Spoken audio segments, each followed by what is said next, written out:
Yo, you already know who it is. Price, Rob, and today, our homie, Viski, Brah Migos podcast, baby. Back. I know we missed you guys last week. We needed to recharge, get our batteries back going. But we come back with another special guest.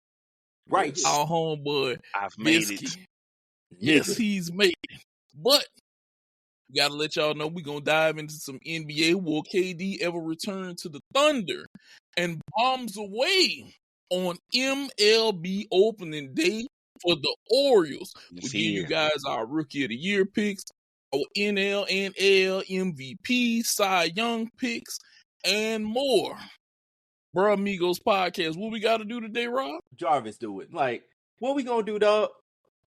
I'm just fucking with you. We gotta hit the music. Hit that goddamn hit the music. 4, 3, 2, 1.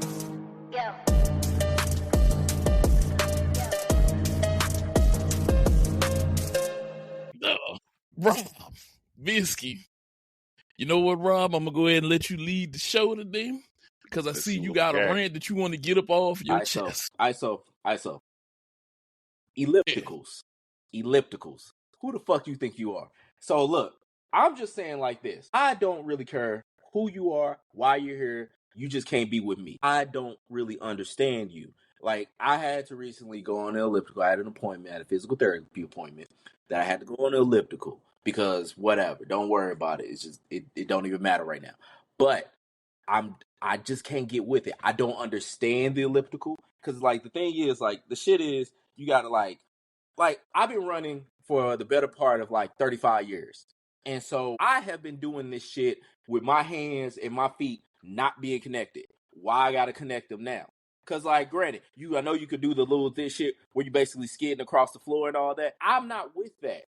When I'm trying to run, I'm running. I'm picking on my feet and I'm going. If I'm riding on a bike, I'm pedaling that motherfucker. But I can't really do with the slide, slippity slide elliptical shit. I just can't. I can't fuck with it. I don't know why it's here. I don't understand why it's here. Cause I can't do the little skiing thing. I can't do no, man, that's not my style. I can't do that. So I abolish ellipticals. Get them out of here. Just roll. Don't need to be here no more. All right. I don't need to be Shadow the Hedgehog in this motherfucker. I need to be just doing my whatever the fuck I need to do. All right. I just can't really get with you ellipticals. I don't know why you're here. I understand that you're here. I just don't need you to be here. Okay. Whatever you're doing, get out my world. Get everything. Just leave. Evict it. Cease. Vamos. Evict them? Gone. Out of here. Snappity snap. Gone. Go. Rob, I figure your experience in the snow would have made ellipticals kind of, fall into place for you. But see, you said my experience in snow. Where the fuck am I now? I am nowhere near the snow. Why? Because I don't want that experience. All right. I don't need to be no like cross country skier in this motherfucker. Because you're absolutely correct. That would help. But that was a past me that's gone. That guy is still in the snow like the motherfucking like Jack Nicholson in The Shining. All right, his ass is sitting there, frozen. My ass is not. That's why I just can't get with this elliptical shit. Bye ellipticals. See ya. Sayonara. Peace out. Arrivederci. Next time, just request a treadmill. Be like, hey dog, I need a treadmill. Well, it's the way my feet set up. They can't work that well. I got it. Your boy got it broken, so that they ain't working that. Nah, I feel you. But today, yeah, we gotta jump into this NBA though. For sure. Do you guys think that KD will ever return to the Thunder? Kick it off, Rob. I'll kick it off. All right. So I'll say it like this. Do I think he's gonna do it? Possibly. Do I think that the Thunder do I think the Thunder want him to do it? No. And here's why I say that. Is because the thing with the Thunder is they got that young core that basically they've been nurturing, with SGA, with Chet, with both Jay Wills. Like, they got a lot going for them, and I don't think they want to mess up that chemistry for a guy who is possibly the greatest scorer of all time. Can they do it? And would it be better for the Suns in the long run if they did it, especially because of the surplus of picks that the Thunder has? That's where it's like the benefit of it. So it's like, should they do it? It's kind of a maybe because that's going to give you a great score. But as far as the chemistry goes, like, I don't think it's going to work as far as with them. But yeah, it's. What about you? Yeah. What about you, Viski? I kind of think it would not work. Here's why. You don't think it'll work? Because Kevin Durant right now, you look at the type of player he is, where he's at in his career. Mm-hmm. You don't want to put him with that Thunder team that's already gelling. Mm-hmm. You know, then you're going to have to try to figure out how to play around KD, and that's going to throw everybody else off, and they, spotting exactly what their role is with the team. Now, here's where I feel like it can get interesting. I'm not sure exactly the year that they're planning on the expansion, but I could definitely see KD going back to the Seattle Supersonics. Okay. Depending on the year and how long his career is going to last. So you That's can where see I'm him at on maybe that. returning to Seattle for a reunion in Seattle, but not to the Thunder. So he could be the man, because he ain't going to, at the back end of his career, it's still going to be Shea team. It's going to have to be. You can't make it KD's team. So it's going to be Shea's team, and he going to still want to be the man, I figure. And what better way than putting him in a new franchise? That's true. So I could see him going there, but seeing him go there would have to culminate in a championship. I'd have to give up a limited amount of pieces. Then picks are another thing, but pieces, like team-wise right now, I would have to be limited on the destruction of what my lineup is. And if he goes there, we have to win the championship. Yep. Because it could be a hallmark moment. If he goes there and it's him, Shea, Chet, Hardenstein, Jalen Williams, and they win a championship. Because to me, the one thing that this young Thunder team has that goes against them at times is they fail to close games. Yes. If they front running, they kill him. They will, if you let them get out front and hold that lead, they will slaughter you. They will give you the worst run of your life. But a few nights ago, me and Viski saw this. The Clippers made them sweat. The Clippers made them work. Kawhi is looking fantastic right now. Which is crazy. Man, Exactly. him and James Harden and Zubac, Big Zubac has come to the front.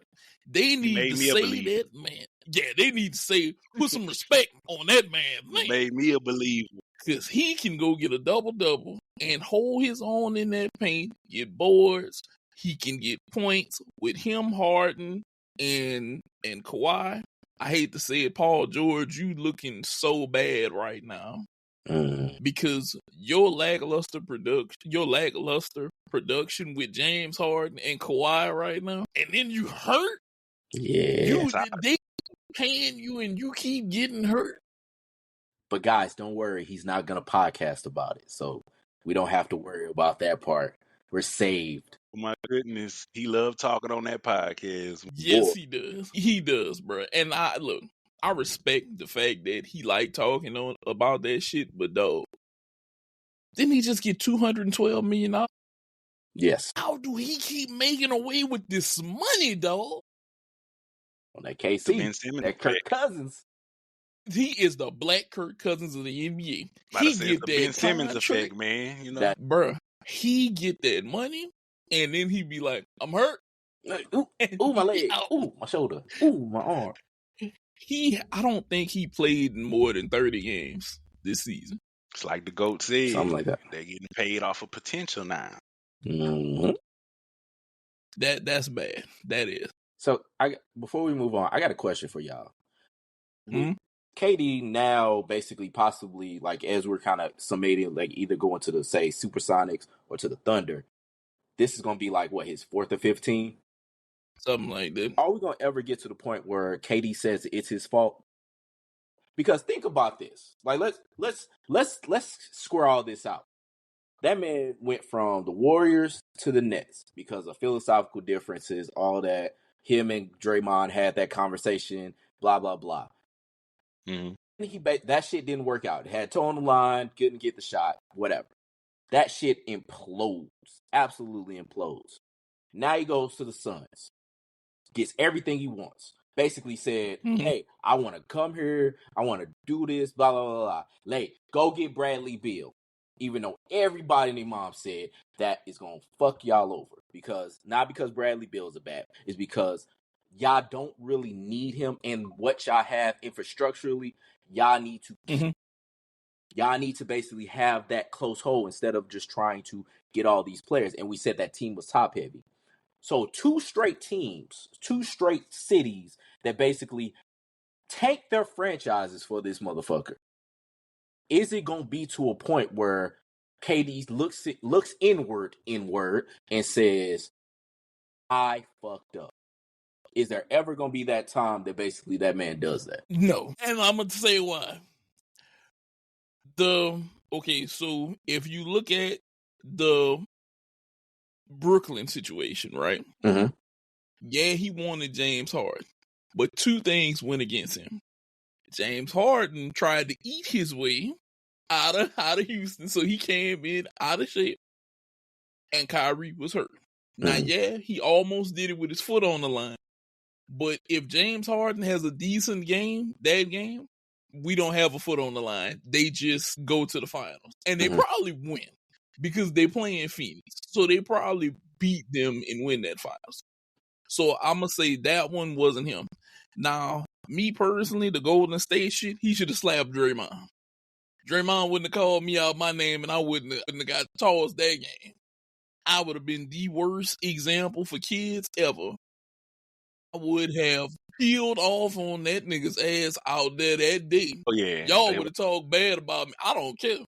They would have found us or whatever, but me and Draymond, they'd be like, we don't even know how to find y'all for fighting amongst each other. Right. In broad daylight, like, y'all good? I would have peeled off on that nigga immediately. I'd have been like, oh, I'm a bitch, huh? Right there, we would have got into it. We would have solved that night. Now from now on out, I don't know how me and him would have got down. Because sometimes you fight and you be cool with people after that. Maybe he's still in Golden State if he punched the shit about a Draymond. I don't know. Now, this shit with the Suns, I will say this.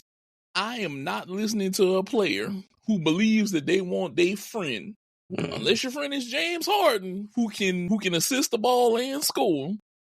I'm not listening to you about Bradley Beal. Bradley Beal, we all know, he was a 1/2. He was the guy once John Wall was hurt. He got to shoot 30 times a night. He not gonna get 30 shots with me and Devin Booker there. That was Devin Booker's franchise. I came over there. I'm second in command. You got to be third fiddle now. Bradley Beal has only done good whenever one of them 2 is out, because he get to shoot the ball more. If I was Bradley Beal, I wouldn't have went there.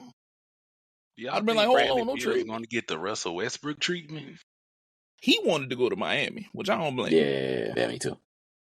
But not just to get on the sidetrack or nothing, but I think we've all seen from KD time and time and again, he is not going to accept accountability no matter what. Absolutely. Nah, he's not. Good or bad, he is not. And it's sad to say that era of players, the KD, LeBron, and all them era, they try to avoid accountability, and that's just where they at. Yeah, sure. Well, of course. You don't want to take no blame for that. Mm-mm. Me, I don't care. Yeah, so we're going to put that on the poll because I want to see what y'all think. Like, do you think that basically KD is going to ever get to the point where he says it's his fault? Because we agree that motherfucker going to basically pass that blame like it's a blunt. But we want to see what y'all basically say. So hit us up at Blue Sky, YouTube, Brah Migos podcast. That's the place to go to. And just basically see the polls and tell us what you think. Yeah, we will have that poll pumping. Now, will Stephen A. Smith and LeBron just ever let this go? The line and the deceit and the back and forth between each other, bro. Will they ever just come? Will they ever sit down and actually talk like men? I'll let y'all go. Y'all go ahead. Y'all talk about that first. What you think, Viski?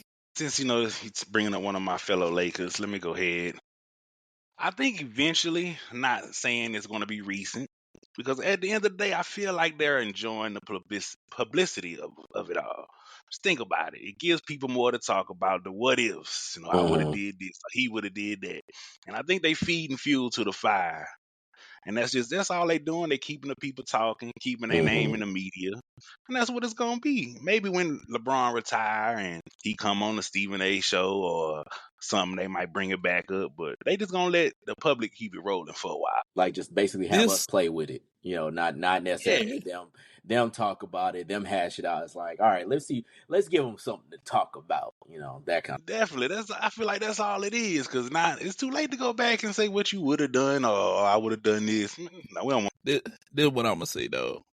This has the outcome of Mike and Isaiah Thomas written all over this shit. Somebody gonna blow up too much, and the other person is just gonna be who they are, and they never gonna talk. Because one person is gonna become unbothered by this, and I think that person is gonna be Stephen A. Smith at some point. He's gonna become unbothered by this. And LeBron is gonna still be bothered by this. And he's just Stephen A. Smith gonna be like, you know what, I give up. I can talk about other shit. And that's what it's gonna be. And I think he's gonna leave him alone. Never to let him be what he is. Because I hate to say it, yo Laker get caught lying all the time, right? Yes. They just caught him lying, telling people he wanted Markieff Morris in the trade for Luka. He just got caught lying. I don't know why he just can't say what he wants. Y'all noticed that? Man. Why I'm not he supposed to just can't? notice. Look, no. Fuck that. If I'm the person that's the head of the NBA and I run this, if I'm David Ruffin of the motherfucking NBA, you think I'm gonna care who I request? I'm gonna go in Jeannie Buss' office and say, hey, they came to see me, so you go get whoever I want, and I don't care who knows. That's the perfect fact. Like, I don't know why he's scared. Like, if I'm the HNIC in this mug, hey, I don't care. Because we all saw, like, we all were like, there's no way you don't. We did a whole. Y'all go in the archives, check out the episode when me and Nate basically talk about how this nigga was hashtag lying. We said, like, there's no way he couldn't have known. Like, he did not just basically just woke up or was at dinner and it's like, damn, we got Luka now? There's no fucking way. And that they Negative. if they traded, I would say if they traded Dalton Connect, any of Austin Reeves, any of those other cats on the team, and LeBron said he didn't know, I'll be more inclined to actually believe that. Because True. I'm like, you don't trade the big star without knowing. You don't trade the nigga that he brought in that basically is signed to the shit that he helped create. That's exactly. The whole thing is like, you ain't gonna tell me they said, hey, we're gonna trade AD and we're gonna get Luka and we're not gonna tell LeBron anything. Bullshit. Ain't no way. Come on, Braun. You got a better chance of making me believe you done did something else besides not knowing about that trade. Let me tell you something. You can't tell me that trade happened. And he was like, I didn't know. Because it's facts that we all know Rich Paul got all of these guys signed. We know that this is a fact. Then on top of that, we know that anytime something happened, he know about it. He has a hand in this. That's like if you ran this, if y'all two was running and I was like, hey dog, I need y'all to go get Luka for me. Y'all gonna be like, all right, we're gonna let you know once the shit go through what they want. Ain't no nothing gonna be outside of my ear. And to be honest with you, the night that, and I'm gonna say this, and this might sound petty, that night that AD said that it took him longer to get them 30-point games, then I think that's what did it right there. He was in the Bentley. Yeah, he was in the Bentley headed back. Word, nigga, I got you. Oh. Make the move. Like Make the move. Like that's how you feel, big dog? Like, okay. Why is LeBron still getting this much that he wants? If we notice it, like, at the end of, it's really at the real back end of his career, like, wow. Nobody's willing to challenge him, Viski. Nobody. Let's pull back. Mm-hmm. Didn't he get that kind of privilege? Because the nigga's got the most points in all of the NBA history. The nigga played in all the minutes in every NBA history. I think the nigga played in like a third of all the NBA, not a third, but like a fifth of all the NBA finals and shit like that. Like, he's had he's basically done a lot. Mhm. And I think that's if you're gonna give it to and the nigga's in his 22nd year. If you're gonna give it to any nigga, you're gonna give it to him. True. Yeah, but here's the thing though. Like you say, nobody's challenging him, right? Yeah, nobody challenges him. Yeah. They let him go. Let me tell you something. I think the one thing that goes in his favor is I think a lot of stars are afraid to be looked at as assholes if they challenge him. Mhm. That's why I couldn't be a superstar. Because see, if I was 6'8" and had to match up against him, I'd have been talking shit. I'd have been like, I'd have been talking hella shit to this dude because Absolutely. nobody does this to him. And I know that this is gonna sound crazy. If Lance Stevenson was the size of Kawhi Leonard and had Kawhi Leonard's skill, Lance Stevenson would be like the goddamn Lex Luthor of the NBA. Yeah, especially with his personality. Oh yeah, Exactly. He set it There's off. no Lex Luthor to him being Superman. Yeah. Nobody wants to go be the bad guy. And if they would go be it would be awesome. Yeah, because the only motherfucker was Kawhi. That motherfucker, Kawhi struck fear in that motherfucker's heart. Yeah. And I think, because put your tinfoil do-rags on, I think LeBron worked with the basketball gods to basically injure Kawhi, to basically have that nigga basically get hurt because about it. That was the nigga's kryptonite. He was like, I can't combat this strong athletic motherfucker. He's like, all right. That makes sense. Do you see the run he's on right now? Kawhi is killing right now. Him and James Harden. That he really still came back to play. I'm like, Kawhi, he must still want it, huh? Yeah. I'm telling you though, that Kawhi, look, I'm gonna tell you this, Viski. If y'all can manage to survive a first round and y'all gotta see them, it's gonna be hell for y'all.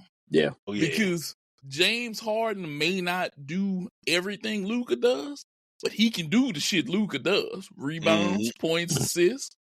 And if you put Kawhi ass on LeBron, we know LeBron about to struggle because it ain't gonna be no walk in the park over there. If they play like they playing right now, it could be a doozy, I believe. We just saw Orlando blow the Lakers out and made LeBron Paolo Banchero, who I will speak that if the Orlando Magic can get some more pieces, we're gonna be talking about them going to the NBA Finals though. I believe because that dude is special. Paolo had LeBron looking older than old. Yeah. He was out there. That's the first time I ever seen LeBron run from a switch. That's the first time I seen LeBron run from a switch. He put Jackson Hayes on Paolo. Paolo said, nah, bring his old ass back over here. Like, come on, get on me. Come on, let's go. Give him the work. Wop, wop, give him the work. But you see it now, LeBron plays a lot lazy. That's exactly, what's been happening the past few games. He's making lazy plays, and he's not really that energetic anymore. Yeah. You can see it a little bit. I'm year 22. He ain't got it no more. Yeah, 22 years to take it about you, though. 22 years. And I got to speak on this. One more NBA topic, Viski. I know you don't want to talk about this, but I got to talk about this. I'm breaking my Your heart. Lakers had the highest of the highs and the lowest of the lows in a 24-hour span. The excitement to the depression was quick for me. Rob, it was amazing because I was on the phone with him for the second game for the depression. He couldn't believe it. I was jaw hit the floor. They won by Tippy in the first game. LeBron, yeah, we do shit like this. We win. And the next night to hear this nigga say, I can't fucking believe this, dog. This nigga hit this shot from hell. Over LeBron. This was the equivalent, bro. My equivalent was the Pacer game. I popped like a big return at Royal Rumble. And my depression the next game was like seeing my favorite lose the title at WrestleMania. That's how far on the spectrum I went. Just weird case depressing. Josh Giddey. Damn. I was like, Giddey? I was like, how do you just let him just get he got a good half court look. No 47 pressure. feet. Nothing but that. Just 40. Rob, if you'd have heard him on the phone, he said, I can't believe it. I can't believe it. It's fair. It's fair. But that goes to the lazy play. Look at that inbound pass. Like, them 9 points. They scored 9 points in 12 seconds. That lazy Man. inbound pass, that was stupid. Like, Yeah. it was all Yeah. LeBron fault. I'm gonna tell you something. That 13 and 30 by T-Mac was something. But that 9 points, y'all, just That 9 up points them in 12 seconds, I was like, no way. No way. That one is gonna be written in the history books because LeBron threw the laziest inbound pass. Kobe White, 3. Mhm. First, it's a 3 in the corner. Then a lazy inbound, another 3.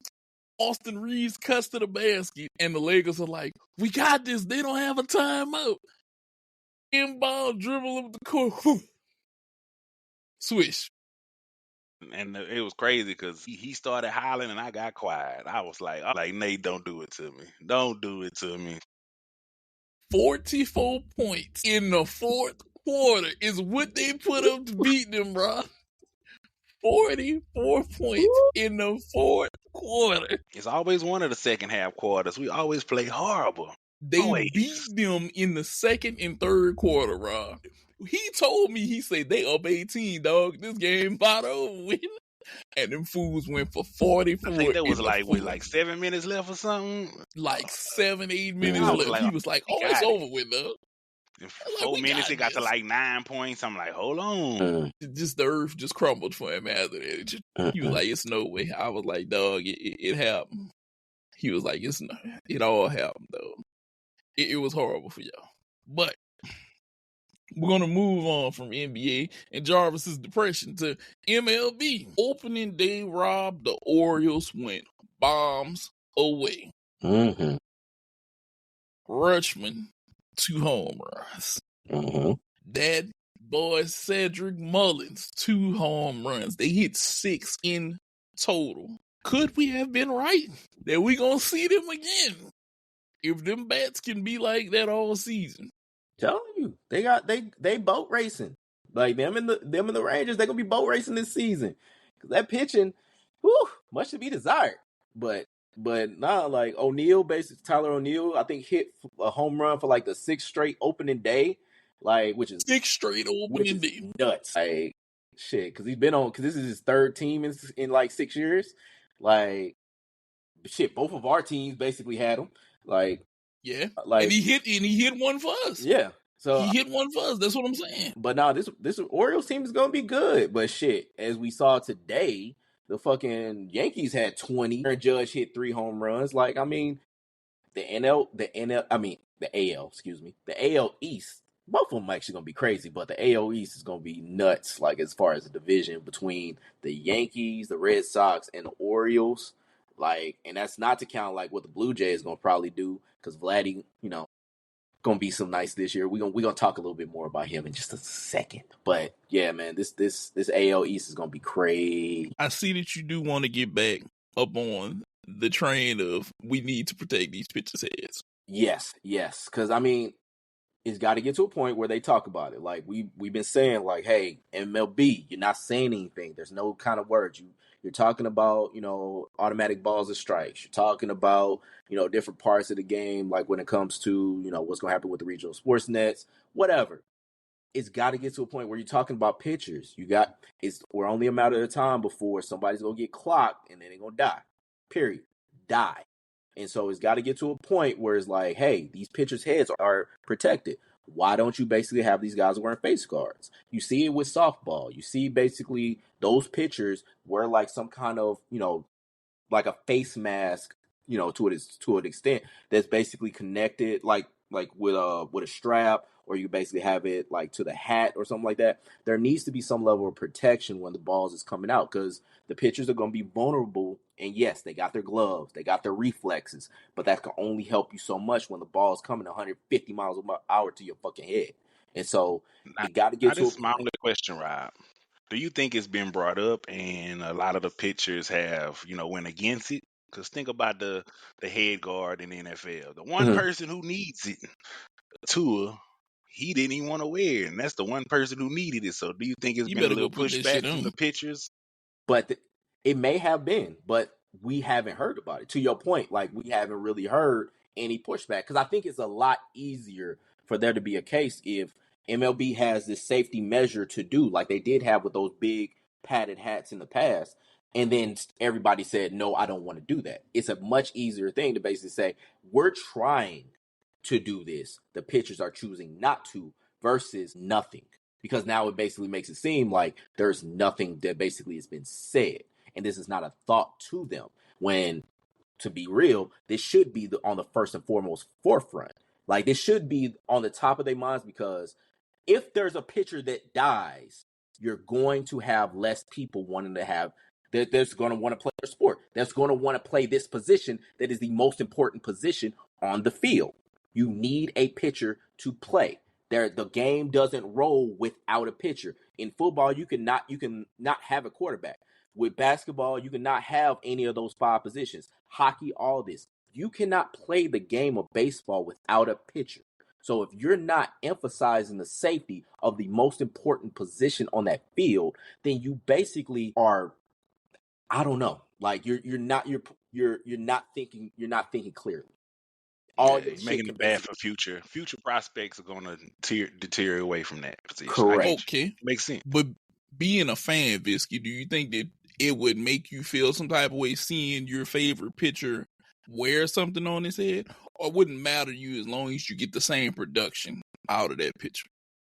As long as I can get the same production, because I'm all for safety, and as long as the pitcher or my pitcher, who is I'm rooting for, as long as he doesn't feel like it's interfering with his game. Mm-hmm. Like, that's why I said I felt like it could be a little pushback, maybe if they tested it out, because I could see a few of them probably being like, no, I can't see, it's in the way, I don't know, can't see the zone or whatever. So as long as they get something that's not oversized and doesn't interfere with their vision, I guess I'm okay with it, because it's not really a contact sport like football the way that matters to me, you know. So that's where I'm at. And to be real, I'm with you. Like, if they basically are choosing not to do it, like you said with like Tua and the Guardian cap, like if they're choosing not to do it, I'm fine with that, because I'm a person of pro-choice, period. Like, you have a choice to basically protect yourself or not protect yourself. Cool. My thing is, there's been radio silence, and I don't like the radio silence part about it, where this isn't being talked about, and we're just going to be reactive instead of proactive, and not necessarily say, here's what we have for this aspect that is very likely. We already seen guys with basically brain hemorrhages get hit, or guys would get hit with pitches and having brain hemorrhages right there on the field. This is something that's a real possibility. That's my issue. I think that it's going to come down to them figuring out what's going to work the best and be the best for them, because you have some pitchers who have these unique styles, like and people like Johnny Cueto, who like to try to throw people off whenever he's pitching, and it's rocking back and forth and stuff and all this his weird crap. I think that's part of what it is too. But in the NFL sport, I'm gonna be honest with you. If I was with Miami, I'd make it a part of Tua's contract. I'd be like, look, you're gonna wear this shit 18 games in the playoffs. Yeah. You are my investment. We give you this $200 million. Nah, motherfucker. Put it on. You gonna wear it this year. Yeah, you gonna wear this. It out. Do some neck stretches. Yeah. Do whatever you gotta do. You gonna wear this, buddy. I know he may not want to wear it, but you my $200 million investment, okay? Yeah. Like, while you here, wear this. Yeah. After that, you somebody else's issue. But now you need to put it on. Exactly. Yeah, you go. You making go it be seem like they got him wearing a cage on the field or something. Right. Just an extra little piece on the helmet. Look, bro, it's an extra accessory. Look, I'll tell them, think about it as helmet bling. That's what I tell them, man. It's helmet bling for you, dog. You got a dome on your dome. Like, they're just something. It's a sales pitch, It's just like, just slap this shit on, though. All right, it's like a little bumper on your bumper. Like, just go ahead. Yeah. I'd even have some styles for them. Look, we could style it for you. What you want, man? Come on, dog. We could put, like logos on it. You could have like Ferrari, Louis Vuitton on that motherfucker. Like, you can get some extra money in your pocket. Like, just do whatever you want with this thing. Shit. You can make this thing pop. Now, award predictions. Okay. Rob, I see for NL MVP, you saying Austin Riley. I sure Tell am. me why. This is not to appease this motherfucker over here. This is really just to basically say, I think that Austin Riley is actually like a really good third baseman. I think this is his year to win the MVP. I think with that Braves team, especially because they still got Chris Sale, Matt Olson, Ronald Acuna Jr. is going to be coming back, Spencer Strider is going to be coming back, all these great players. I think he's going to be the big part of that team. And so I think that with all those factors coming in and with the AL East, NL East, see, I'm getting tied up. With the NL East being basically so competitive, I think that he's going to be the guy on that team that's going to carry that team to where they need to be, whether that is the playoffs, basically being a contender and everything like that. I think he's going to be the guy for the NL. So, and granted, there's a lot of dudes. Shohei is still there. Freddie Freeman, Mookie Betts. There's still guys that are still like in the contention for the NL MVP, but I think Austin Riley is actually going to be the one that's going to win it this year. Jarvis, I see you have Fernando Tatis. Tell me why. Didn't even pick one of your own people. Damn. I mean, I had to take my fandom out of it and make sure we save this clip of Rob picking Austin Riley. But I wanted to take my fandom out of the ordeal and really look at it as I think the Padres for the past few years, they've been right on the cusp. And I really think this might be the year that Fernando Tatis breaks through and kind of pushes the Padres to the forefront because they're always right there. They're in the playoffs.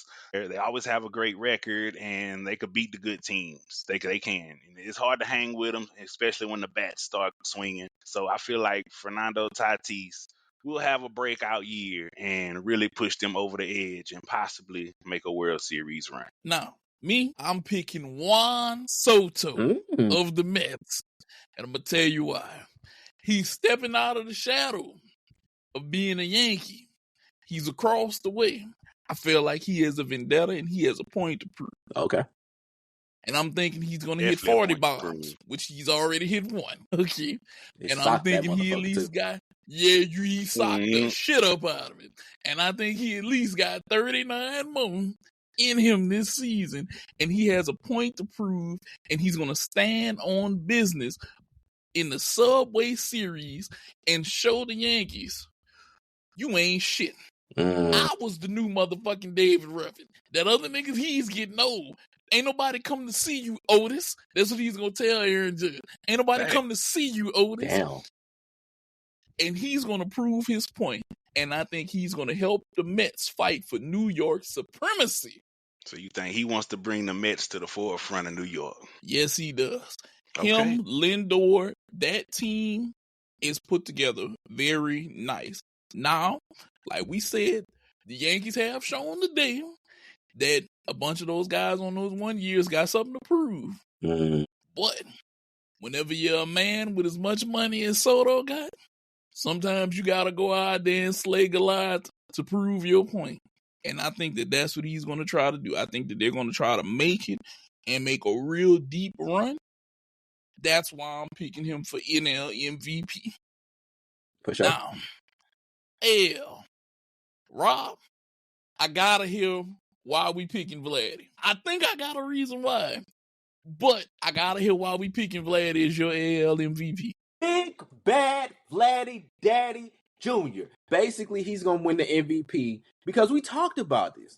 I've been basically giving y'all the code, giving y'all the game. This is a contract year. That man is trying. We talked about how Juan Soto is trying to prove basically his contract. Vladdy's trying to prove why you should have paid his ass before. And so basically he's going to go out and he's going to show niggas that he basically should be paid and should be paid handsomely. He should be a $300, $400 million man because that man been putting up numbers since he's been in the league. He's been one of the top MVP candidates within the AL basically for the longest. So I'm thinking this is his year to shine. And you still got Aaron Judge, and you still got all these great players like some of the ones that my guys going to basically name in a minute. But that man is on a mission to basically get his money, and I think that that's going to put him over the edge. I can't wait to see it. I really want to see Vladdy basically get over the hump and actually win an MVP this year. Jarvis. I like to have a quick rebuttal, though. Okay. Before we get to my choice. Not really a rebuttal. Vladdy was actually my next pick. My second choice that I almost went with. It's not really a rebuttal on Vladdy deserving it. It's the fact that I think the voters are going to take his team that he's with into account, and I don't know if they're gonna really give it to him based on that, which I don't agree with. That's So fair. that's just because I almost picked Vladdy. Then I was like, I think they're gonna put him down the list because of his team. That's just true. all. That is true. Now that is true because like the Blue Jays, they're gonna be the fourth place in this motherfucker on that in the AL West. I mean AL East. Yes. And yeah, now that's absolutely true. But I do love Vladdy though, so I think it's a great pick, and the reasons because it's contract year. Yes, moving on. So Yordan Alvarez for you, Jarvis. Tell Yes. us why. Now, as much as many of my friends know I'm not an Astros fan whatsoever. But again, I take my fandom out of it because for some reason, Bias Viski all of a sudden. this mofo's always hanging around. No matter what, the Astros, the name of they're in contention. And I think Yordan Alvarez could be the sleeper. I feel like he could come out hot. Even if he has a slow start, it's proven that when it's time to crank it up at the end of the year, he is there. He's knocking them to RBIs, home runs. He's putting the ball in play. That's true. And I feel like, once again, they're going to be hanging around and he could come up with his name in talks, depending on how other people perform. Nah, that's a good pick. I like. I really like Yordan. That's one of my favorite players. Like, yeah, dude. So, my pick, Bobby Witt Jr. A great pick. He That's is here to show Patrick Mahomes that he isn't the only man in Kansas City that could run some shit. True that. 32 home runs, 31 stolen bases, 109 RBIs, batted .332 last year. We even mentioned that last year he was just overshadowed by everybody else having a great year. And I think he's going to try to take one more step this year. And I think he's going to push closer to 40 home runs. He's still going to probably bat 300, get over 100 RBIs, probably steal at least 30 bases. The man is fast. The man is very fast. Boy, he runs quite fast. Yeah, that boy can move. That boy be moving. And I think that he's going to show up this year and he's going to say, hey, it's my time.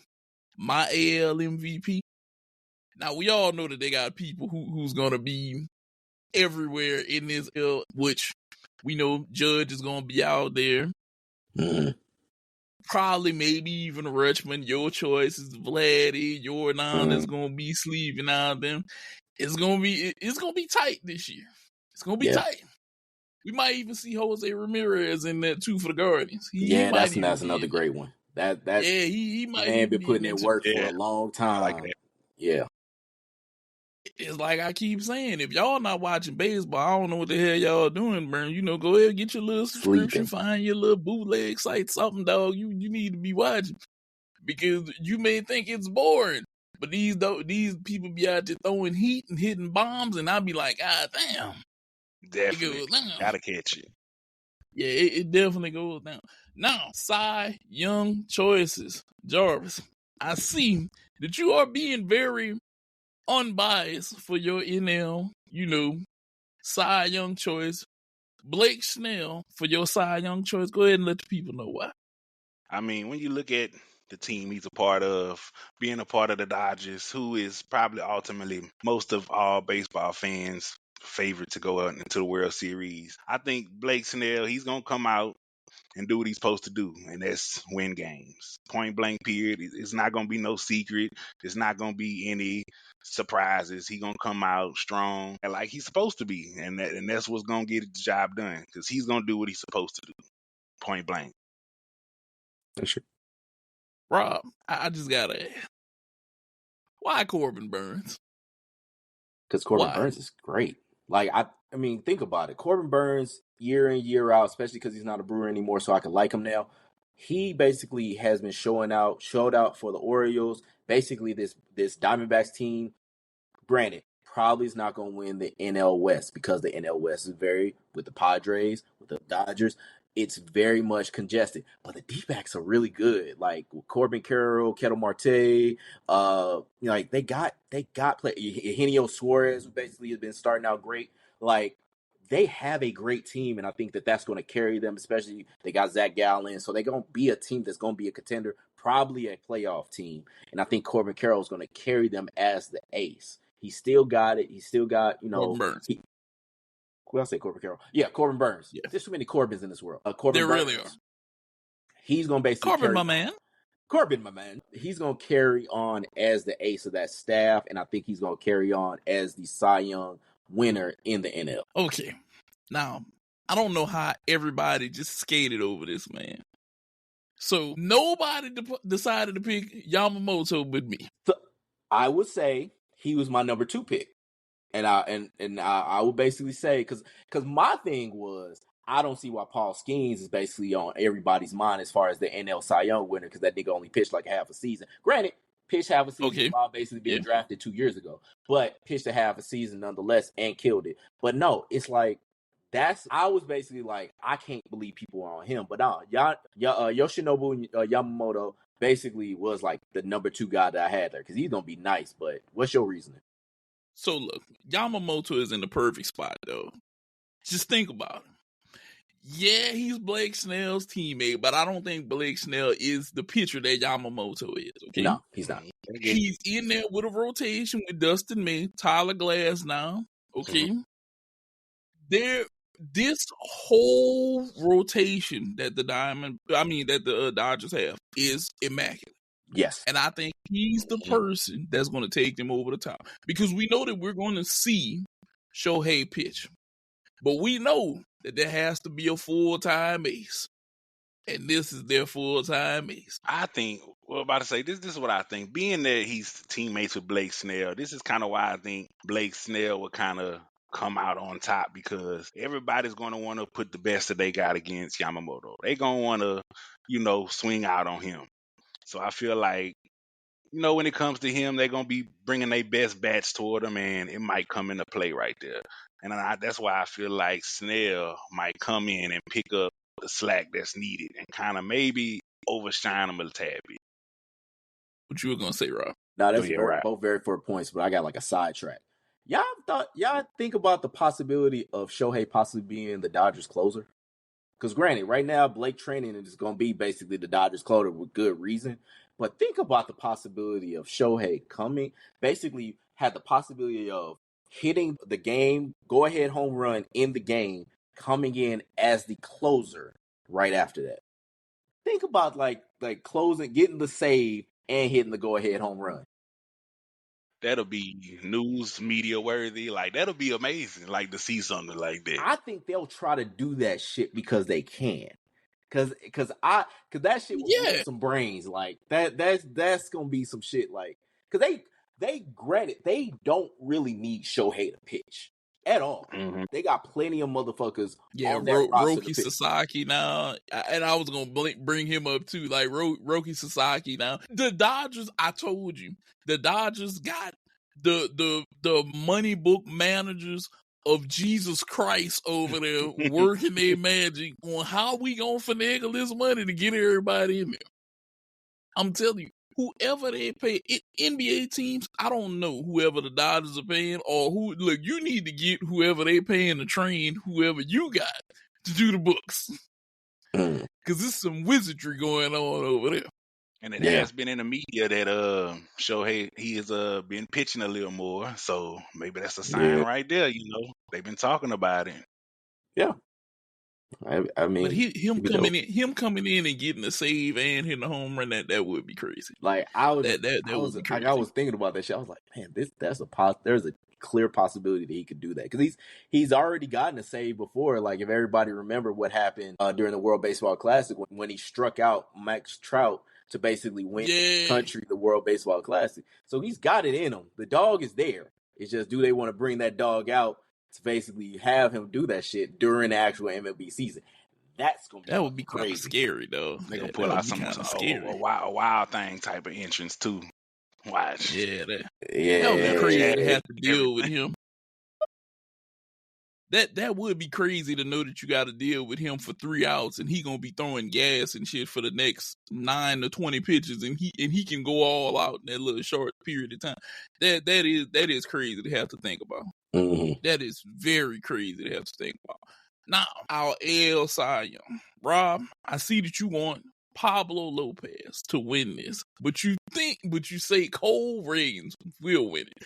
Explain to the good people. So I like Pablo Lopez. I think, like, I've heard him in interviews and stuff like that. Dude comes from like a really nice family. He seems like a really nice dude. Like he just, for some reason, it's something about him. Like, I really want him to win it. He's been nice for the last few years. You know, he's been been with the Twins and been kind of killing it there, even though we kind of killed him yesterday or not Thursday in opening day. Go Birds, go Cardinals. But even with that, I want him. It's for some reason I just really want him to win the Cy Young because he's been putting in so much work. But I think Cole Reagans is going to basically be the one that does it, especially with the Royals, how well they're going to play this year. He's going to be the ace of that staff. I think he's going to end up being the Cy Young winner. But yeah, I just want Pablo Lopez to win it, but it's all good. Okay, so I'm going to piggyback off of what you said right now. I can agree. I think Cole Reagans probably will win this, but I also, too, have a maybe, and that's Carlos Rodon. Okay. Carlos Rodon looked really good the other day. Okay. And I was like, could he have a really nice resurgence?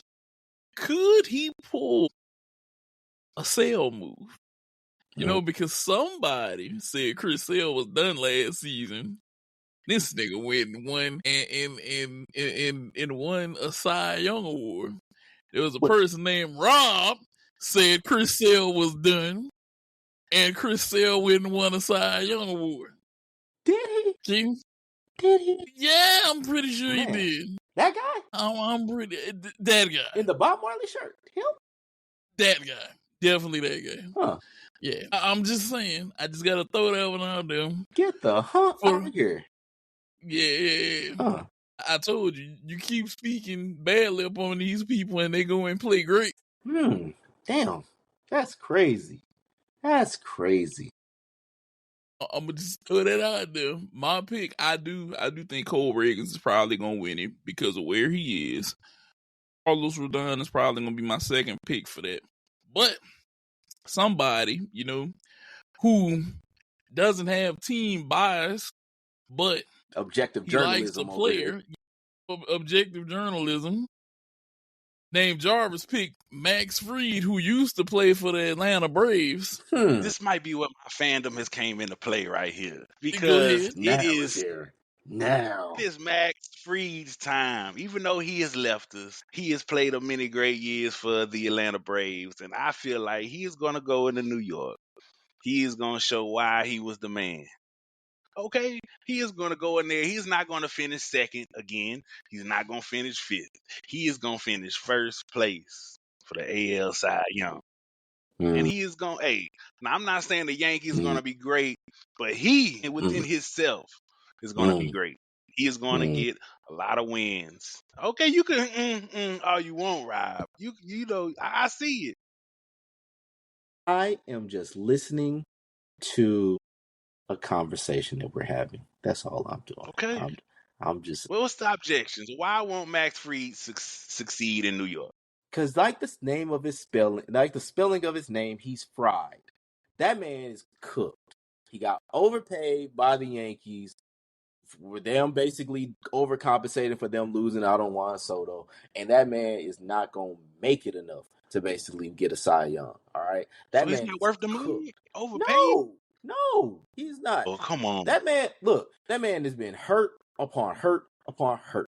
And he's basically now in a new place that is not a pitcher-friendly park that basically now he has to figure out. And man, Cy Young, no. Absolutely zero.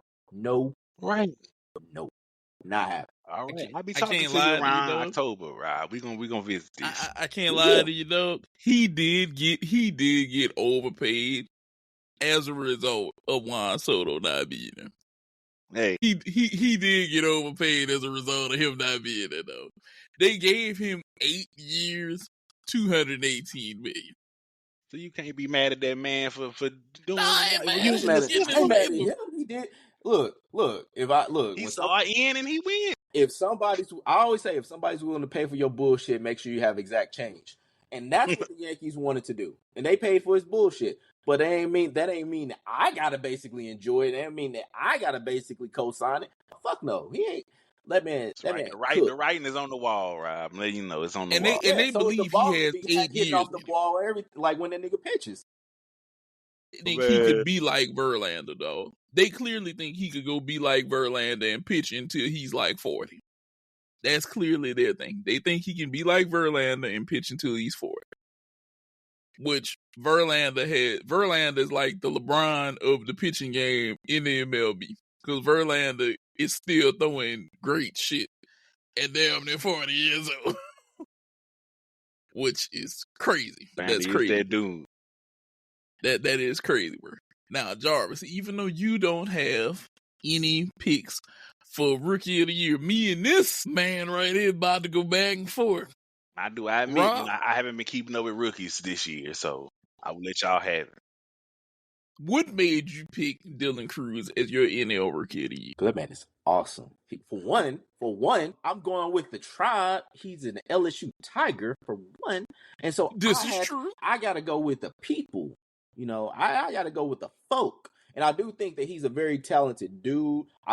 Everybody know that I'm really liking the Nationals, especially with James Wood and like all the cats that they got there, CJ Abrams, all them cats. So I think he's going to be the guy that's going to basically show out for that team as a rookie and basically be not the catalyst, but like somebody that's going to really play a part in them competing in the NL East. And so like, I think he's going to be that dude. And like I said, he's a Tiger. Why would I go against a Tiger? I can understand where you're coming from, man, and go LSU, but go Tigers. I think Matt Shaw, Chicago Cubs rookie, will be that guy in Chicago. He can play shortstop, third, and second. True that. Okay? Which Chicago is going to need every bit of help that they can get. Because I still believe, even though that team is good, that they're still the Cubs. And that Cubs will do Cubs shit. Okay? It's that simple. It doesn't have to be much more than that, but I do think that he will be that guy for them. I think he's going to have a great year. I'm thinking somewhere, probably around 20, 25 home runs, somewhere around there. He's got good pop in the bat. He can feel damn good. So I definitely got him showing out for the Cubs this year. Yeah. And being that particular NL Rookie of the Year. I'm going to let you go ahead with your AL Rookie of the Year. Go ahead with Cam Smith. Go ahead and tell the people why. So, as y'all may not be aware, that during the Alex Bregman trade, they basically traded for a rookie named Cam Smith. Cam Smith actually just had a very tearful video, I don't know if you guys saw it, where basically brought in his family, showing that he got caught up to the league. I think this guy is good. I looked up his stats in the minor leagues. He's actually been hitting the tar off the ball. Like, I think he's going to basically translate up to the majors with the Astros. He's going to be their starting third baseman, and I think that he's going to show out for them. Like, we talked about how the AL West and how that's going to be a firefight between them and the Texas Rangers, and I think he's going to be one of the guys that's going to be good within that team, especially if say Yordan Alvarez does win the MVP. Like, he's going to be that guy that's going to be a rising star for them, replacing Alex Bregman, who also is a former Tiger. But yeah, somebody's going to replace. He saw the light. A guy. He did. He saw the light, but we see how long that light goes. Now, this is the part of the show where I flex upon the possibility of how good my Boston Red Sox can be. Rob, how many top prospects do we have, Rob? No. Don't get the people no hand gestures. How many top prospects do the Boston Red Sox have, Rob? I just put up 3 fingers, but I'm about to put up 1. So look. Don't you be like that. They got 3 top 12 prospects right now. That is Roman Anthony, Christian Campbell, and I am spacing on the last one. But don't worry about that. I'll inform the people later. It's the one that you named second. Kirsten Campbell. The man has been working on his hitting. He's been working with his hitting coach. And this is the part where I say this is my Rookie of the Year for the AL. Mhm. For the AL. This man is going to help us propel us into the playoffs. With Alex Bregman, who you helped and you just named, also a former LSU Tiger, Go and Tigers. Rafael Devers moving to the DH full time. He saw the light. All right, go ahead.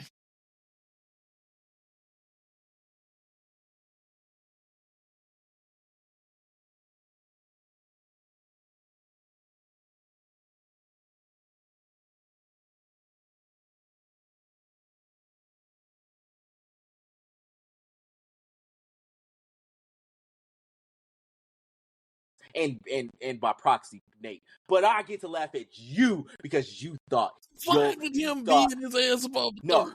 It's the principle, and that's what I love that you lost. Anytime that I could say that the Red Sox lost or something, I savored that motherfucker, and I'm glad. I am so glad that basically you lost your fight, Rafael Devers, because you thought your shit was so sweet that you basically was gonna that you was Derek Jeter or some shit when A-Rod come. Like, nah, man, I already called Divs. They was ha ha, Divs my ass. Get your ass to DH, and that's what I'm happy about. Cause nah, bro, that shit wasn't gonna fly, and I'm glad. I'm just That's his happy. strongest thing, though, dog. It's hitting the ball. It is, and he's such a shitty third baseman too. And I'm just Yes, he glad. was. I'm just glad that basically that shit happened to you. I'm just savoring that shit. Ha ha ha ha ha ha. But go on, what was you saying? Nah, I just need him to focus on hitting the ball. He ain't got to worry about playing shitty third base no more. Bergman got that on lock. I need him to focus on going hit 35 home runs this year. That's all he got to do. Get on base and hit home runs. That's it. Go be Marcell Ozuna for our team. That's what I did. I think so. Marcell hit 40 last year. Some shit like that. Which, like we discussed before, Rob, y'all have the ability of having guys that go from Cardinals to other teams and just get better. No clue why. They didn't get better. That nigga was a 40 home run, Gold Glove outfielder. Did he hit 40 while he was with y'all though? I think so. I want to say. Did he? I want to say. No, hold on. No, because since you want to bring his ass up, I'll basically say what he did. Let me go to Baseball References. Shout out to Baseball Reference. No, see. He hit. Let me see. When he was with us, the most he hit was. It was only 2 years. Granted, most he hit was 29, but he hit 37 the year before he got to us. He had 37 home runs, 124 RBIs, and was a Gold Glover. He was good when he came to us, and that's why we went out and got him. And yes, we traded Sandy Alcantara, who then won a Cy Young, and then basically barely pitched after that because he had Tommy John and a slew of other injuries, and the Marlins were shit. And so that's what happened. Yes, Marcell Ozuna was on our team for 2 years and then went to free agency and then went to his Braves and then basically stayed there and did other things that I'm not going to speak on because we're trying to keep this a family show. And so all I'm saying is, why you got to bring up old shit? Come on, Rod. Don't be mad because he went to a successful team. It's okay. I understand. It happens.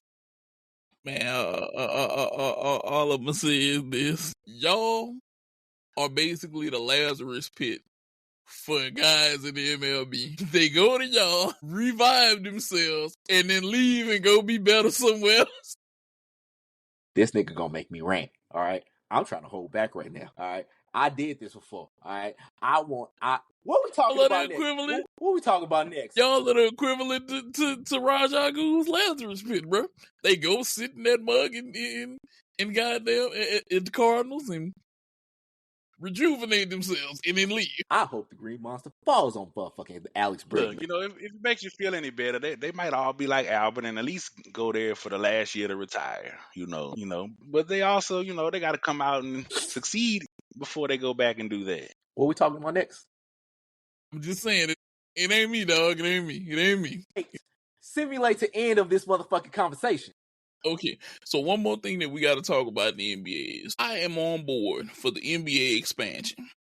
I just have one request. That whenever we reconference these teams, I'd like the New Orleans Pelicans or the Memphis Grizzlies to be one of the teams that you degrade to the East. Yes. And my whole thing is this. Those two teams lie in the middle to the East. Mm. San Antonio is more west because Texas is goddamn big as hell. Same thing, Houston be over there, Dallas. Texas has all three of its teams in the West, okay, which they're right next door to Louisiana. Mm-hmm. I just like to see a team like New Orleans be degraded, back over to the East, make it an Eastern Conference team, shake it up, give people a little bit more variety of who they see in the conference. That way, whenever you scheduling these games, these road trips will be actual more road trips away from their actual conference now. Mm. One of those two teams to the East would be very much more interesting. You'd kind of take a little bit of power from the West and give it to the East, make the East a little bit more competitive, maybe top heavy. It all depends on how things pan out. Because right now the NBA's expansion plan is Vegas and it's Seattle again because Seattle wants a team. So if you're going to bring two teams to the West, you got to get rid of one from the East. Well, you got to get rid of one from the West and move it to the East. And I'm nominating one of those two teams. I'd really like to be the Pelicans. Geographically, that makes the most sense, of course. Correct. Yeah. Yeah. And I think Memphis would be better for the East because it's closer. Technically, they both on like Highway 55, but like Memphis, I would rather go. But yeah, it's easy or. And I don't really like a team in Vegas. Like Vegas is too saturated with teams right now. Like they really don't need an NBA team. I'd rather go to Seattle. I'm so not so on. Okay, Vegas, I love you and I hate you. I just don't want to see you steal the Athletics from Oakland because I feel like that team has enough history there that their owner needs to get his foot out of his own ass and stop trying to go against the people. And Vegas, the Spear, wonderful creation. Mm-hmm. Some next level shit. It works for fights. Cool. Yeah. The Golden Knights, this hockey, I can understand. There's a lot of hockey teams in that region. The Raiders, I'm up in the air. We gonna see how this works out. I feel like the next thing, and they do have the Aces, which Aces? I'm sorry, WNBA. Yeah, but the WNBA just don't hold the power that the NBA has. Like they don't hold that super draw yet. I don't know how an NBA team in Vegas is gonna work. Because we know these motherfuckers going to get fucked up in Miami. Lord knows what's going to happen if they got a road trip to Vegas. Oof. Especially probably coming to Utah or some shit. Like, we don't know what's going to happen. They coming out of Utah, Colorado. They done been in Denver. They done got to smoke the weed and then come over to Vegas, bro. To get more weed? Shit can go extremely left. Oof. we put y'all the team in Vegas. They might not even make a couple of them games. Them niggas gonna go from like Vegas. They gonna go from Denver, Vegas to fucking LA, and then basically never know that they were even there just from all that shit. Man, they gonna be like Jackie Moon's team from fucking semi-pro. If you put a team in Vegas, dog, this shit is gonna get crazy. I don't know. NBA, step lightly with that team in Vegas shit right now. Cause they get fucked up enough in these big cities. I don't know if y'all. Plus, we want the Supersonics back. Yeah, we do want the Supersonics back. I will like to see that return. I will like to see Gary that return. Payton also said he would retire his jersey if they got the Supersonics back. Yeah, I heard that. Hell, do it for that because they did do some. They were a team that went to the finals. Yeah, they lost to Mike them, but fuck, Mike put out a bunch of niggas. You wasn't beating that. Yeah, no.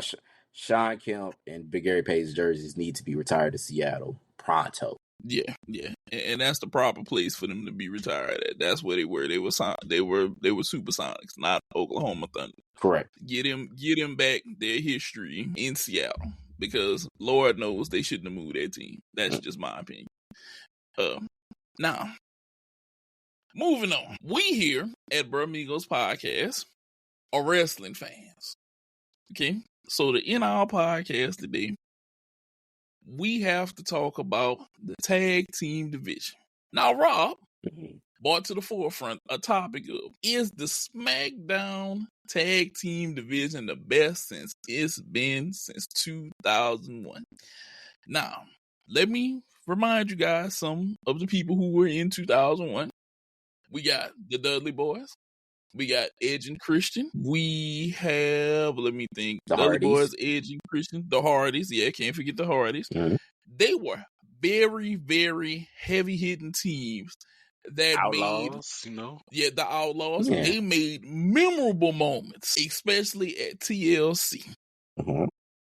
But Rob has brought this question.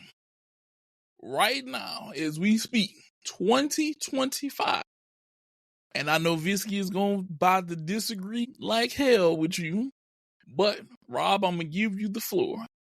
Why do you believe that right now, this SmackDown Tag Team division is as good as what we had in 2001? Look at the absolute talent that we have in the tag team division. You got the Street Profits. Let's talk about them. Mhm. You got Angelo and Montez. Those are two very formidable guys. Great. Probably going to have singles runs sooner or later. Whether that's a split or not, who knows? You got them two. You got DIY, who's basically made a leap as far as like them off, like out of the ring. They've always been exceptional in the ring, but they like their heel turn ever since they basically turned heel, exceptional run. They've been absolutely great. Then you got basically Humberto and Angel, like two guys that are under the radar for to an extent, Who? but two guys that basically have a supreme Who? talent that you put them in the ring. Nigga, you hear me? Your feet fit on the pole, nigga. Hey, you hear me? Humberto and Angel, like get familiar. How did this?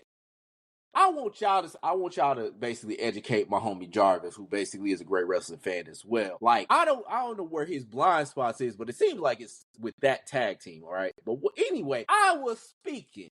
Then you got Pretty Deadly, who is also a great tag team, great NXT UK run, great NXT run, and basically really good on the main roster. Right there. And then you got the Motor City Machine Guns, who is a historically great tag team and has basically been great since they basically came into WWE. So you got all these tag teams that are coming together at one time. I think this really is the best division, the tag team division has been in the last 20 or so years. I really think so, because these are formidable teams, all great, and like I don't really know how you can basically say that who to any of these motherfuckers.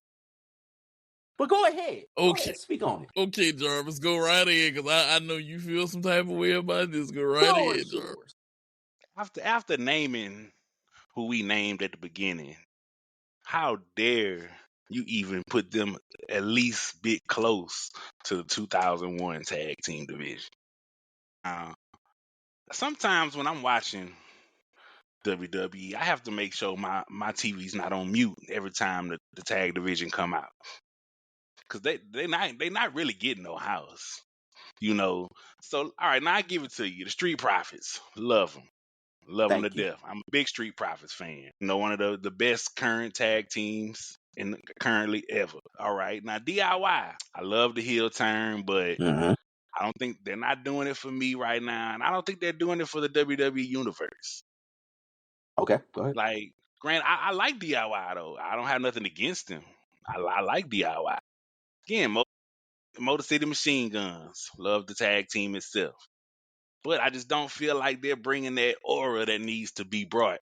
Now, how can you say that when, to me, the best tag team division since 01 was around the 2016 to 18 era, when you had, all right, New Day was hot and fire.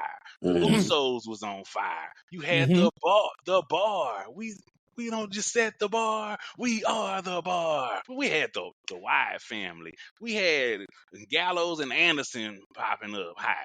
Come on, we had Breezango. That's when the Hardys returned for nostalgia. Come on now. Are we really comparing 2025 tag teams to the 10 years ago when they were hot? They was deep. The You tag team talk. division was deep. You gonna bring a busted up Hardys? I ain't I even said say for that. nostalgia, though. I said for nostalgia. Those niggas was in the ring and fucking Matt Hardy could barely walk. That's whatever. You gonna bring up Breezango, who I have no disrespect for. It's like equivalent to Pretty Deadly. Come on now. Equivalent to, and I would say their NXT title run was better than basically what their main roster was. Speaking of Breezango, but Pretty Deadly has been doing the shit. NXT UK, NXT, and main roster been doing the damn thing. I remember them from UK. So, yes, I did see them. And so that's what I would say. They basically beat them on that. And yes, you got Gallows and Anderson, who I would say is alright. All right. Overall, alright. All right. And yes, Just Uso. Now, granted, Usos, New Day, two of the best tag teams ever. Point blank. Period. Stop. But I'm telling you right now, when it comes to the talent that's here right now with DIY, Street Profits, Motor City Machine Guns, laps all those motherfuckers. Laps. I mean, or if you want to talk about pure wrestling ability, yes. But if you want to talk about getting the crowd on their feet, 10 years ago, it was better. The pops were unimaginable. You heard how many motherfuckers say when Street Profits are up, we want this one. They yell that shit. They out I here get you. yelling that shit, dog. Like, So you the got one pops are tag team there. versus how many? I mean, Street What- Profits are the only ones getting those pops. when Angel Garza takes off his little pants and basically shows the tights underneath, that gives a pop. I'm just saying, pop somebody. I'm just saying, like, look, Come on now. Everybody. all I'm basically saying is this is the most Rooster talented. Day. And I'm tired of that shit because when we were walking down Bourbon Street, and every other motherfucker wants to yell Rusev Day with me when I am hungest of over. I don't need that in my life. All right, that brings up PTSD for me. Yes, Rusev Day was great, but wearing that shirt at that time was not. Because I am drinking, come on now. I am drunk, and everybody wants to yell at me while it's a crowded ass Bourbon Street Rusev Day. I don't like that nigga now. I don't like that nigga now just because of that shit. All right, even though I love Miro, that shit was on my nerves. But no, this is the best tag team division since, dog.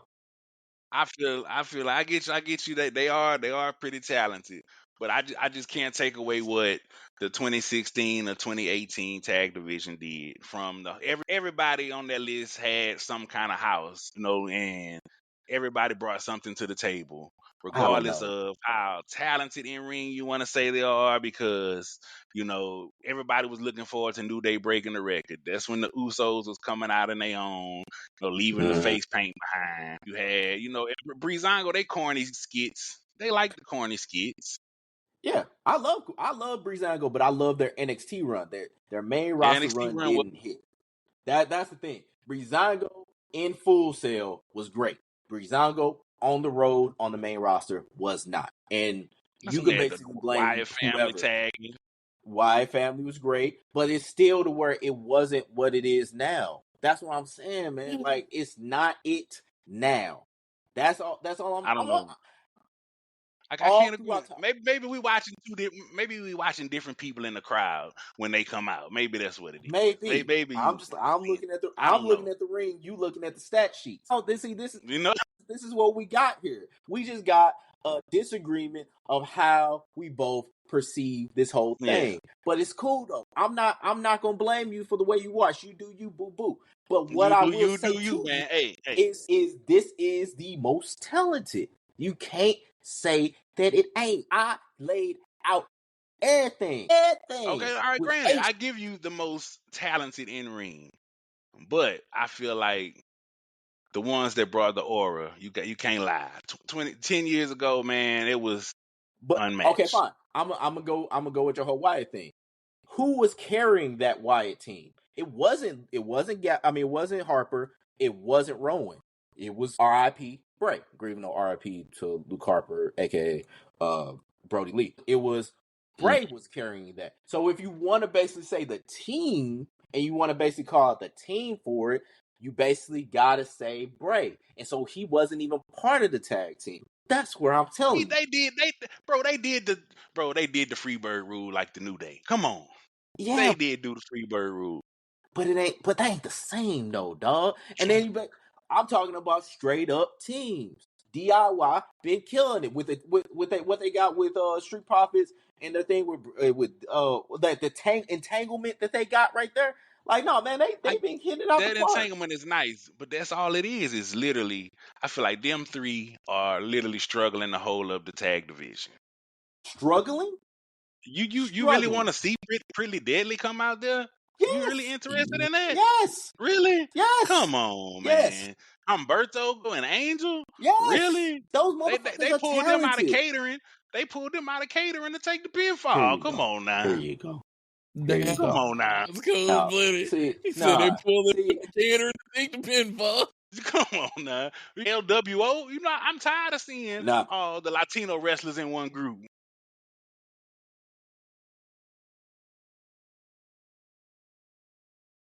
Well, we on SmackDown, so you know I ain't gonna switch over. We all talking about.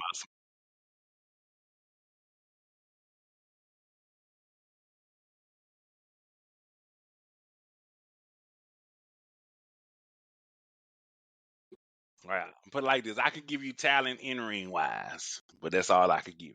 Respectfully, of course. Respectfully. So here's my thing. Rob. If we talking talent, like he said, he feels like they have it talent wise. But do you think those guys have the in-ring bravado on the mic that those guys did years ago? All of them. I honestly do. Like this ain't even shtick. Like Street Profits definitely do. DIY definitely does. Yeah, Street Profits definitely do. Motor City Machine Guns, as far as a face tag team, have basically been doing the damn thing and being like that kind of old school kind of feeling tag team. Berto and Garza, I think they're not great, but I think they've very much been playing a role within that, like within the storyline and basically just kind of being an add-on, but basically being a great add-on within that storyline. And then Pretty Deadly, been fucking killing it everywhere. They did it with Naya and Tiffy. Like they were basically a great like add-on to them. They basically been kind of like that tweener, being blamed for basically being attacking the Street Profits and basically carrying it off, working deals with everything. I think that all of them have it to where they can carry like the storyline, carry whatever it is they need to. Like this has been great, and I'm that's what I'm saying. You gotta come over to the side, Viski. You gotta see that this team has absolutely been great, or this division has been absolutely great. Like you gotta see it. I will continue to use the tag matches as my bathroom break. Sorry. I will say I am sorry to announce. He said I will continue to use the tag matches as my bathroom break. Sad. I'm not gonna lie to you though. It hasn't been that bad of a tag division. It's been good. It's just whenever I see Street Profits, I get kind of hyped. I be like, all right, they coming out here. I know that they coming with the charisma. Same thing, Usos, the whole. But I like DIY. I don't know where I'm at on some of the rest of them. They're cool. Talent-wise, they can all wrestle. Yes. I'm not gonna lie. Wrestlers have evolved and they can go now. Mm-hmm. But I'll stand on this hill whenever I say this. Not every wrestler now can cut the same promos that they cut back then, or they're not as effective. And some of them is a personality thing. It's just, I feel like WWE has to figure out how some of these guys got to get their personality across to us. You know, I think that's one of the biggest issues that we as the consumers of WWE see whenever we watch this. Better yet, we're let not them in show love their with personality, because sometimes WWE holds them back. So that's the case. We need to feel them as their personalities, and then we'll really, really connect with some of these guys. Because even the ridiculous people, like I can think of like stupid ass tag teams, like whenever Steve Blackman had these random partners like Al Snow and people like that, and they were funny. And it was their personality and their gimmick. 2017 that tag got, team, Golden Truth. Stupid ass Yeah. tag team. We love it. Yeah, that I think is part of the issue. We gotta they have to figure out how to let their personalities get shown to us, because they're wrestling now. They're really wrestling. The moves are there. Everything else is there. It's like we got all of the good juicy stories that they had early, and now we've gotten to a point where wrestling entertainment is entertaining wrestling wise. We just don't have the lines and the right personalities to go with what's going on in the ring. Street Profits, like I'm gonna say, they're gonna always be one of my favorites, because I feel like they let them express themselves the most. Yep. They in one of my, like, literally probably, they done moved up to probably my top 5 all time. I give you that. I love the Street Profits. Like, ever since NXT, that was my dog. Top 5 all time. Who would be the other 4? You know, like, Tag team guys. Okay, of course, Harlem Heat and the Dudleys is always my top. That's my top 2, of course. Of course, I'm going to have to put my boys, the New Day, in there. New Day. And I feel like they done squares into the top 5. And it's really kind of hard, because somebody going to get left out, you know. They got to get left out. It ain't but 5 spaces. And if I had to put a number, this comes basically my personal, entertainment, what I like. I would put the New Age Outlaws. This is just my personal desire, who I like to see. I can see that.